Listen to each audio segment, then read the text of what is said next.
Steve, exhausted, probably sat down on the granite outcrop, keeping vigil over the burning trees and brush near water's edge. Within minutes, the unimaginable happened. The wind picked up the embers beside the narrow waterway and carried them across 25 feet of water. The opposite bank contained dried grass, shrubs, and small pines. The parched forest took only a couple of minutes to embrace the embers, sucker them to flame, and with an uptick in wind, build a solid, fiery foothold that began burning to the west-northwest. Too late.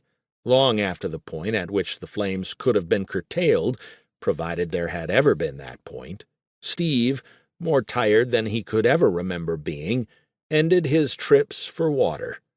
He stood, almost certainly breathing heavily, sweating profusely in the cool morning, his forehead glistening, his body wet beneath his clothes, and stared at the runaway fire. His stomach probably churned. He felt dizzy, and he thought he was going to throw up. Not a goddamn thing he could do.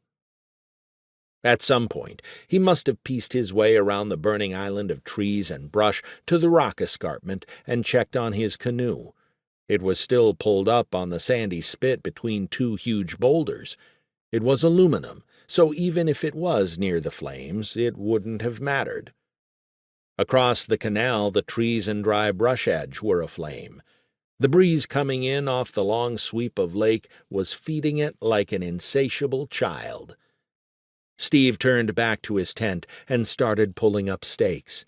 It looked as though the path of the fire could be heading toward Tuscarora. The thought of the lodge and its buildings in danger surely made him crazy sick.